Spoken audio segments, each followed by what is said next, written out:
Olá, seja muito bem-vindo à nossa quinta edição do Estudando com a Proface. Hoje a gente vai dar continuidade aí no assunto módulo do quadro de apoio escolar com a resolução SE número 12 de 2017. Lembrando que a gente vai deixar disponível esse material aqui PDF, material complementar, a videoaula e a avaliação também, tudo dentro da plataforma. Então, se você está vendo aqui no YouTube, você pode se direcionar ao site lá da Proface em cursos e você tem acesso gratuito ao Estudando com a Proface, toda segunda-feira, uma nova aula, tá legal? Então vamos lá, hoje a gente vai falar sobre, especificamente a resolução SE, que ela dispõe sobre o módulo e a movimentação dos integrantes do quadro de apoio escolar, e essa resolução, ela considera a necessidade de alteração dos critérios, né, dos parâmetros para a definição do módulo das unidades relativos às classes de agente de organização e agente de serviço. Então ela vai resolver o que? Vamos lá, artigo 1º,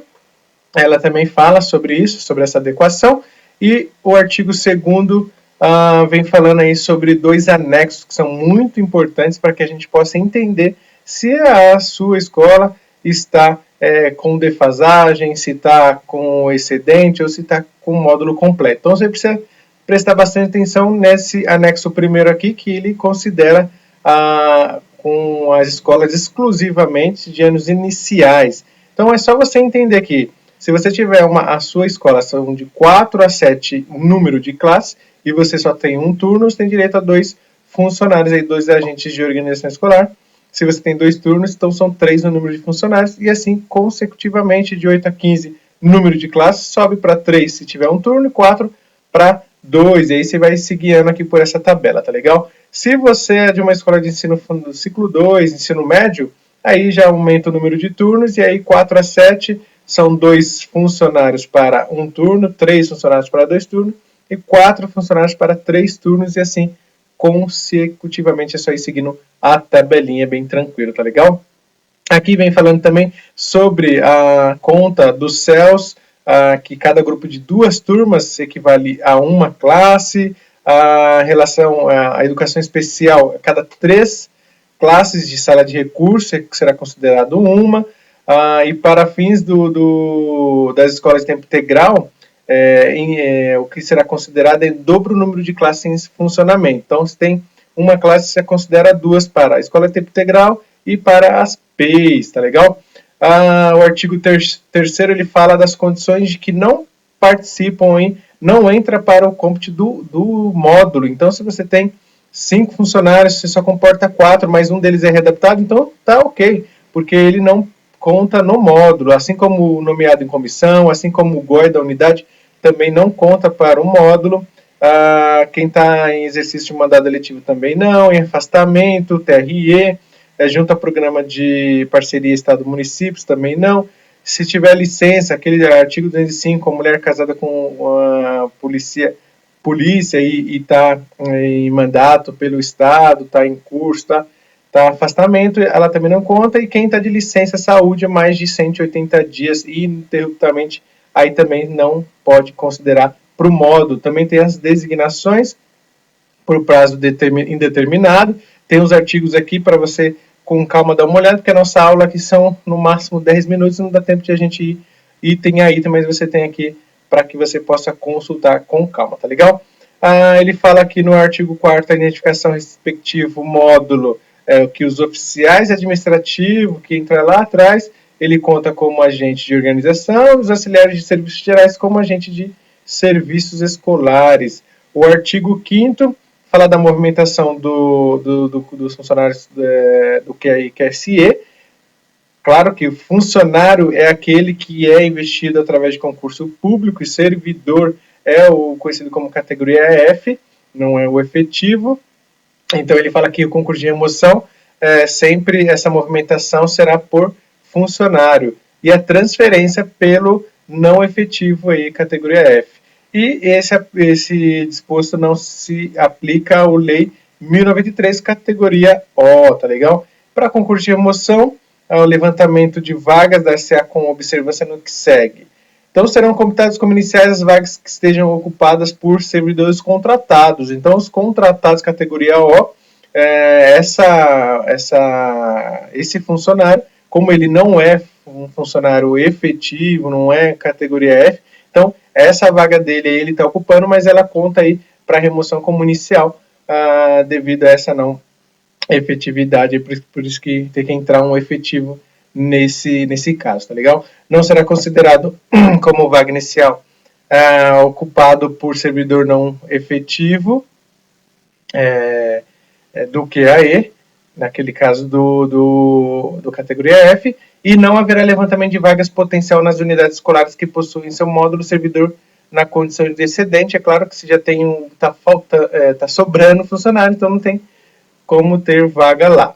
Os funcionários servidores do QAE, QSE de escolas que tenham sido extintas e desativadas, ou que venham a implementação da terceirização ou descentralização, ou que ainda se encontra na situação referida ao artigo 6º, a partir da data da ocorrência, na seguinte conformidade: serão transferidos aos excedentes ou a pedido, para onde houver vaga no âmbito da diretoria de ensino, ou ex officio, aí a obrigação de fazer, não tem muito o que escolher nesse caso, para a unidade escolar mais próxima, se necessário, para outra unidade no âmbito do próprio município, quando houver.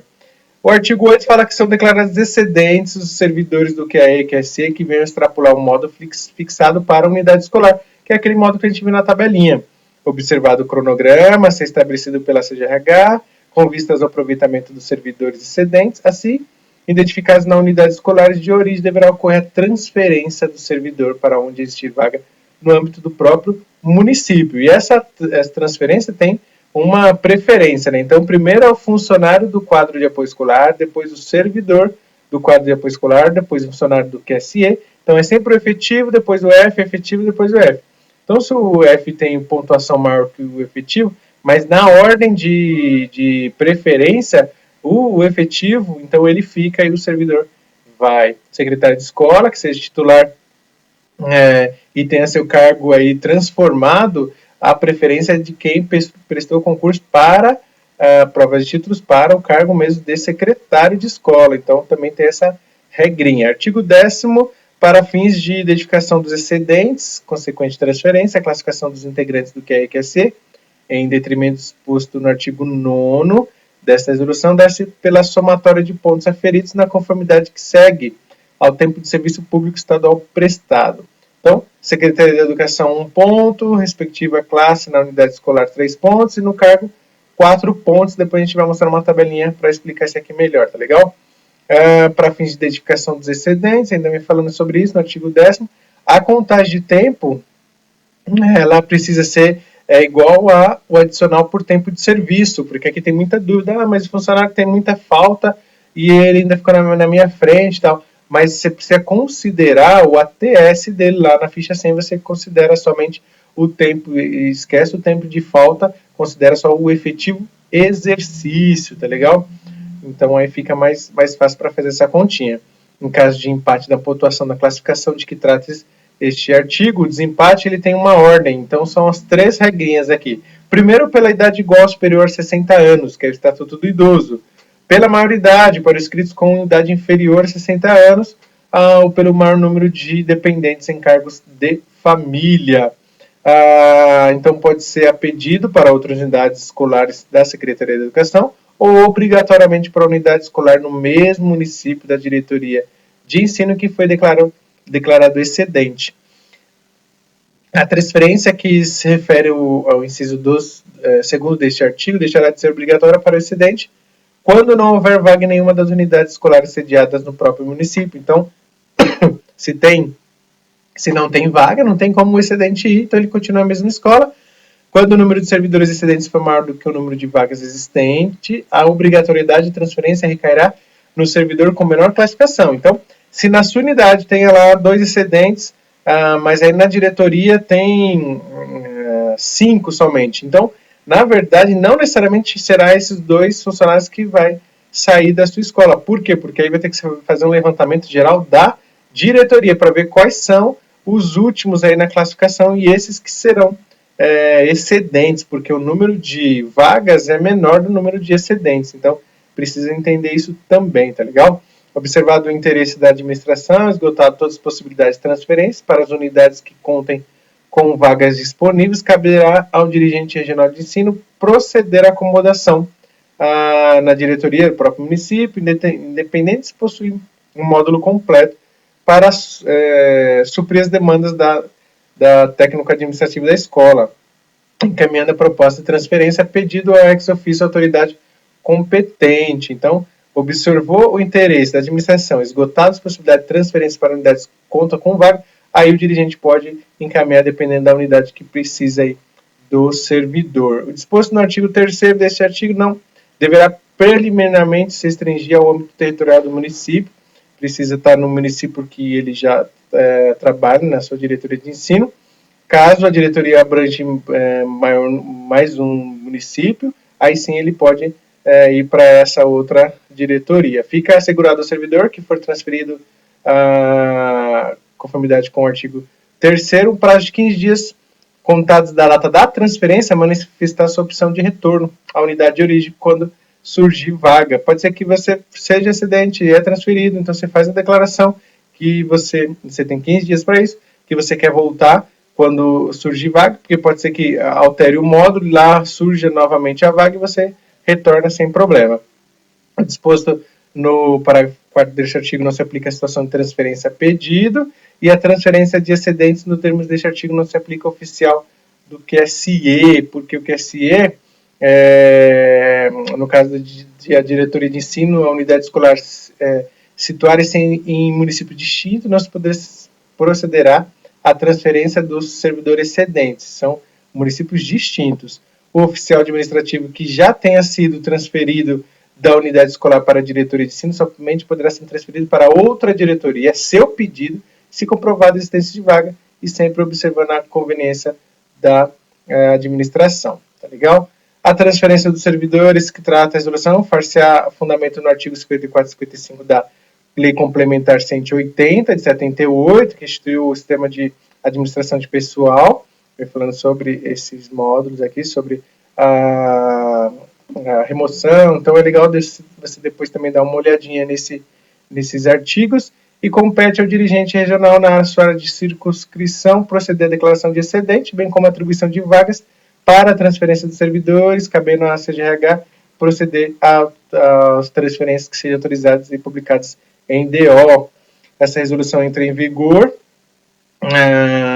em contrário à resolução SE 29 de 2016. Então é legal depois você dar uma olhadinha na resolução SE 29, e assim você vai, isso te ajuda, porque sempre quando você vê uma nova resolução e ela está fazendo com que ela fique revogada a uma outra resolução, vai lá naquela outra resolução, consulta, verifica o que está tendo de alteração, e assim você vai melhorar bastante, vai aprender bastante aí com esse conceito, tá legal? E por fim aqui, o Profácio Colaborativo, a Netflix do QAE, se você ainda não é inscrito, participe, são R$12 apenas por mês, você tem acesso a todos os cursos da Profácio, e hoje nós estamos com 18 conteúdos, estamos aumentando ao longo do tempo aí, e você vai ter acesso, tá legal? Eu vou mostrar agora para você a tabelinha da pontuação para que você possa entender melhor. Vamos lá?